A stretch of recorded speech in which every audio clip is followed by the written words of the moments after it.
शादी के बाद 7-8 दिन भी नहीं लगे थे मुझे प्रदीप को समझने में। इन 7-8 दिनों में मैं और प्रदीप कभी अकेले होते हुए भी अकेले नहीं रहे। प्रदीप के हर वाक्य में माँ प्रकट हो जाती। इस अंधे कुएं में कुछ भी दिखाई नहीं दे रहा था। ठंडे पानी ने मेरी कमर को स्पर्श कर लिया था। शनैः शनैः में गले तक पानी में डूब गई। खून डर के मारे जम गया। आवाज़ कंठ में अटक गई। बस यही है आखिरी सफ़र। छपाका सहसा किसी के कूदने की आवाज़ आई। बचाओ! घुटी घुटी सी चीख मेरे गले से निकली। कौन आया है? मारने वाला या बचाने वाला? कौन जाने। मैं विश्वास से जिसका हाथ थाम लूँ वही हाथ झटक कर डुबो दे। मुँह से हल्की सी चीख निकल जाती है और ये डरावना सपना टूट जाता है। माथे पर आई पसीने की बूंदें मैंने पहुँच ली। अनजाने में पेट पर हाथ चला गया। वहाँ वो नन्हा जीवन इधर उधर डोल रहा है, पैर पटक रहा है। क्या माँ के अंतस का भय इसके भी मन को व्याप रहा है? कुएं के पानी में तड़पती चटपटाती मेरी वेदना मेरे गर्भ जल में तैरते मेरे अंश की भी वेदना बन गई है। सहसा मेरा सारा भय तिरोहित हो गया। घबराओ नहीं, मैं हूँ ना, तेरी माँ। मैं तेरे विश्वास की रक्षा करूँगी। मेरा स्वर शायद कुछ ज़्यादा ही ऊंचा हो गया था। दिन भर का थका हूँ, रात को कम से कम सोने तो दिया करो यार। प्रदीप का खींचा सा स्वर मेरे कानों से टकराया। करवट बदल के सो गए। मैं सचमुच आश्चर्य से भर उठती थी। ये कैसे भावना शून्य है प्रदीप। 2 बच्चों की मृत्यु ने भी इनके मन को विरागी नहीं बनाया। वही ऑफिस का काम, उतना ही आराम, वैसा ही खाना और वही शारीरिक उत्ताप। मन तार तार होने लगता है। माना कि दुनिया को सिर्फ नेहा की मृत्यु के बारे में पता है, मगर वो अनामिका जो दुनिया का मुंह देखने से पहले ही दुनिया से चली गई, उसके बारे में हम तीनों तो जानते ही हैं। माँ जी का आग्रह था दूसरी बार बेटा ही हो। प्रदीप ने तो सदा की तरह समर्थन में गर्दन हिला दी थी। बेटा हो या बेटी, इस बारे में उनका कोई खास अभिमत या आकांक्षा नहीं थी। माँ की अधूरी इच्छाओं को पूरा करने के लिए ही जैसे जन्म लिया था उन्होंने। मैं तो सिर्फ वो माध्यम थी जिसके बिना माँ की इच्छा पूरी नहीं की जा सकती थी। एक स्त्री, एक नारी देह। संयोग से मैं उनकी तरह पत्थर नहीं थी। मेरे भीतर एक मन भी था। यह उनका कसूर नहीं था। शादी होते ही 7-8 दिन भी नहीं लगे थे मुझे प्रदीप को समझने में। इन 7-8 दिनों में मैं और प्रदीप कभी अकेले होते हुए भी अकेले नहीं रहे। प्रदीप के हर वाक्य में माँ प्रकट हो जाती। माँ जी प्रदीप के जन्म के 2 वर्ष बाद विधवा हो गई थी। संयुक्त परिवार में अनेक समस्याओं का सामना करते हुए उन्होंने प्रदीप को पाला था। माना वे आदर्श और जुझारू थीं। ये भी माना कि बेटे की गृहस्थी में वे अब सुख और सम्मान की अधिकारिणी थीं। लेकिन उनके सुख का रास्ता मेरे मन, मेरी भावनाओं को रौंद कर ही क्यों निकलता है, ये मेरी समझ में नहीं आता था। रात का प्रणयी अनुनयी पति दिन में अपनी माँ का विनय आज्ञाकारी पुत्र बन जाता। मुझे उनके आज्ञाकारी होने पर भी कोई ऐतराज नहीं था। दुख था तो सिर्फ इस बात का कि उनका अपना व्यक्तित्व ऋण विहीन क्यों है। यानी ये कभी अपनी स्वयं की पसंद नापसंद मुझे बताते तो मैं उसे सिर माथे पर लेती, कभी उन्हें सुझाव देती, कभी उनका विरोध करती। लेकिन माँ का निर्णय मुझ तक पहुँचाने वाले दूत को भला मैं क्या कहती।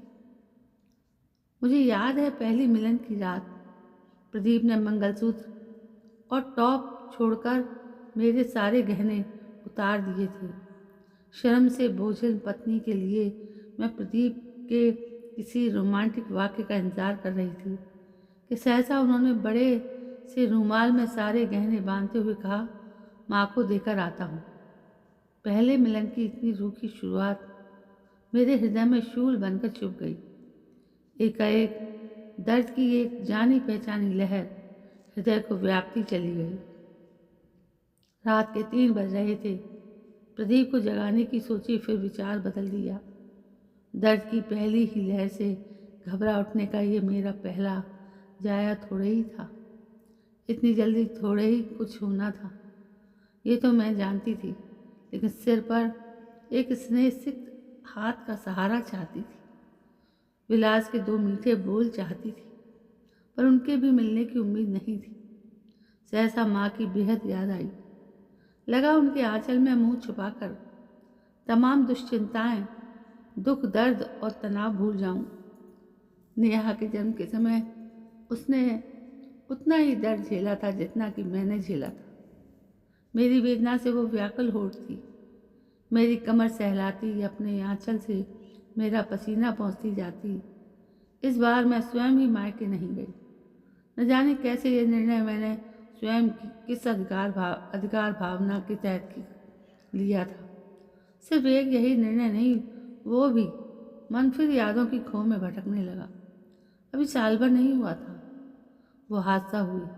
नेहा स्कूल जाने के लिए तैयार हो रही थी। उसे पता था कि मेरी तबीयत आजकल ठीक नहीं रहती, इसलिए बगैर जिद किए नहाना, नाश्ता, दूध पीना वगैरह सब कुछ लगातार करती जा रही थी।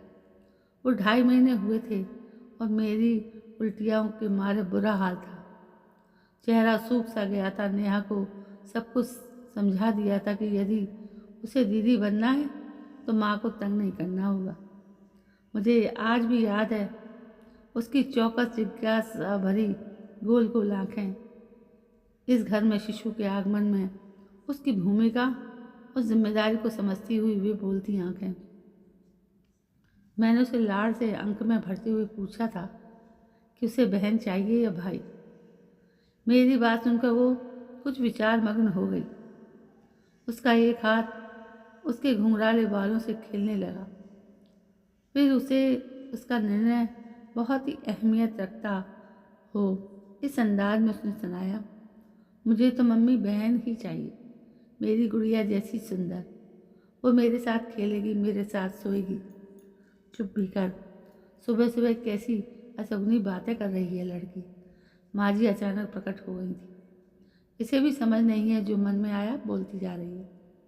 मुझे सुनाते हुए वे बोली, नेहा को यूनिफॉर्म पहनाते हुए, उसके बाल संवारते हुए, उसके गाल चूमते हुए मुझे एक पल के लिए भी नहीं लगा कि मैं ये सब आखिरी बार कह रही हूँ। उसे स्कूल भेजकर मैं और माँ जी अल्ट्रासाउंड क्लिनिक में दाखिल हुए। धड़कते दिल से मैं टेबल पर लेट गई। सपाट भावहीन चेहरे वाले डॉक्टर साहब पेट पर कोई लाल लसलसा पदार्थ लगाकर जांच करने लगी। मॉनिटर पर अनजानी आकृतियाँ उभरने लगीं, बनती बिगड़ती विचित्र आकृतियाँ, पेट के जीव के भविष्य का निर्धारण करती। क्या है डॉक्टर साहब? मैंने टेबल से उतरते हुए पूछा। फीमेल चाइल्ड, डॉक्टर का सपाट जवाब था।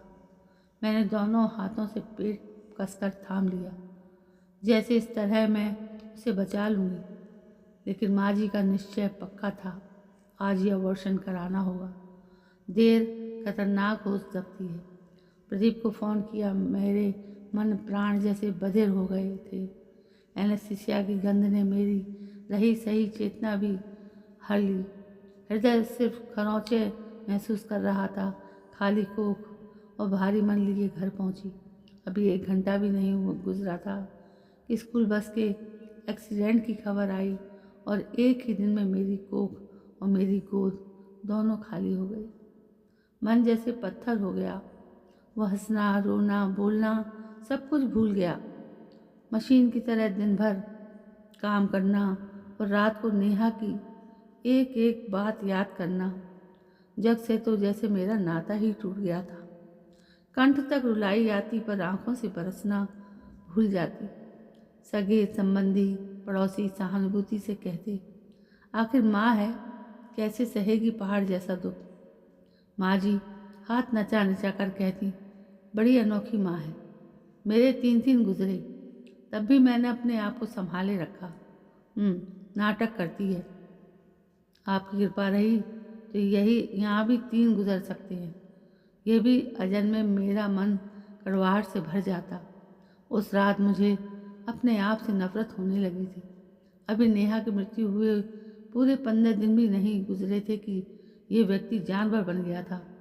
वासना के इस दलदल में धंसे हुए मुझे अपनी विवशता पर जोर जोर से रोने का मन करने लगा। घोर अपमान लगा मुझे वो प्रसंग अपना, साथ में नेहा का भी। नेहा की मौत क्या कुछ महीनों की गमी की भी हकदार नहीं थी? इतनी सस्ती थी उस बेचारी की जान। दुख भुलाने का ये भी एक तरीका है। प्रदीप ने तृप्त भाव से बस इतना ही कहा था और सदा की तरह करवट बदल कर सो गए। निस्संग निर्लिप्त माँ जी को जैसे ही मेरे गर्भवती होने का पता चला, सबसे पहले उन्होंने यही पूछा कि हमने यह तरीका अपनाया था या नहीं, जो उनकी सहेली की बहू ने बेटा होने में कारगर बताया था। मेरे मौन से वो सब कुछ समझ गई और मेरी बेवकूफ़ी का रोना रोने लगी। 4-6 दिन बाद प्रदीप ने सपाट स्वर में कहा, चलो अल्ट्रासाउंड कराना है। मेरे सामने सारी दुनिया घूम गई। कांपते स्वर में मैंने कहा, बेटी होगी भी तो वो पहली ही होगी, इसे बख्श दो। क्या पता नेहा ही वापस आ गई हो। बकवास बंद करो, माँ का कहना है जब विज्ञान ने इतनी तरक्की कर ली है तो एक बार भी जोखिम लेना मूर्खता है। मैं फटी फटी आंखों से प्रदीप को देखती ही रह गई। नेहा की मृतदेह मैंने सबके विरोध के बावजूद देखी थी। इस गर्भस्थ शिशु की मृतदेह मैं देख नहीं पाऊंगी। नेहा की हत्या करने वाले उस ट्रक ड्राइवर को पकड़े जाने पर सजा जरूर मिलेगी, लेकिन इसके हत्यारे को कौन सा दंड मिलेगा? इसकी हत्या का निर्णय लेने वाले इसके अपने माता पिता होंगे। हाँ, माँ भी। यदि मैं मौन रही तो ये समर्थन ही तो कहलाएगा। इस तरह क्यों देख रही हूँ तो माँ बेटी कितना गिर सकती हो? क्या कह रही हो? प्रदीप की आंखें फैल गईं। न जाने उस वक्त मुझ में इतनी हिम्मत कहाँ से आ गई। सुन लो सब, खबरदार जो इसे खत्म करने की भी सोची। मैं इसकी माँ हूँ। इसे जन्म देने या न देने का अधिकार सिर्फ मेरा है। आप लोग ये अधिकार मुझसे नहीं छीन सकते। जिद करेंगे तो मैं न्यायालय का दरवाज़ा खटखटाऊंगी। माँ जी न जाने कब कमरे में आकर भौचक सी मेरा ये नया रूप देख रही थी। प्रदीप ठगे से खड़े थे। कोई कुछ नहीं बोल पाया। सच है, व्यक्ति अपने अधिकारों के प्रति जब सचेत होता है तभी अपने दुर्भाग्य से उबर पाता है। दूसरे उसे सहानुभूति भले ही दे, अन्याय से लड़ने हेतु हिम्मत स्वयं ही जुटानी पड़ती है। मेरी हार्दिक इच्छा यही है कि यह शिशु लड़की ही हो। कभी कभी इस गर्भस्थ शिशु से मेरे संवाद भी चलते। मन से मन की राह, माँ की नाल से जुड़ी, माँ के रक्त माँ से पली बड़ी देह। भला माँ की बात क्यों नहीं समझेगी? यदि तू लड़की है तो इस घर में स्वागत की आशा मत करना। तेरा जन्म तेरे पिता और दादी को कोई खुशी नहीं देगा। कोई मिठाई नहीं बांटी जाएगी। नामकरण एक औपचारिक रस्म की तरह निपटाया जाएगा। कोई सोहर गीत नहीं गाए जाएंगे। तेरी नन्ही सी मुट्ठी में कोई कुछ भी नहीं थमाएगा, परंतु चुपचाप सबकी नजरें बचाकर हम दोनों ने आपस में क्या कुछ लिया दिया है ये कोई नहीं जानता। तूने मुझे दिया है अकल्पनीय साहस और मैंने तुझे जीने का अधिकार। इस जीवन को आत्मसम्मान से लबरेज बनाना अब तेरा काम है।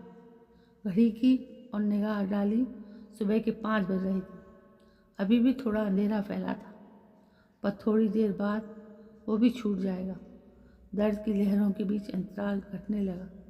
मैंने प्रदीप का कंधा झकझोर उन्हें उठाते हुए कहा, उठो, मुझे अस्पताल छोड़ दो, समय आ गया है। और वो माँ अकेली अस्पताल पहुँच गई, क्योंकि उसे पता था उसके घर से ना तो उसका पति ना तो उसकी सास उसके साथ आएगी। तो दोस्तों ये थी कथा, तो शायद आज भी कई घरों में दोहराई जाती है। क्या आपको हमें पता है कि हमारे आसपास भी ऐसी कोई ना कोई घटना घट रही होगी? बेटे की चाह में कितनी ही बेटियों को कुर्बान कर दिया है लोगों ने। दोस्तों ये कहानी आपको कैसी लगी? यदि कहानी पसंद आई हो तो लाइक शेयर कमेंट ज़रूर करिए और मेरे चैनल को सब्सक्राइब करिए। कल मैं फिर हाजिर होती हूँ। तब तक के लिए जय हिंद, वंदे मातरम।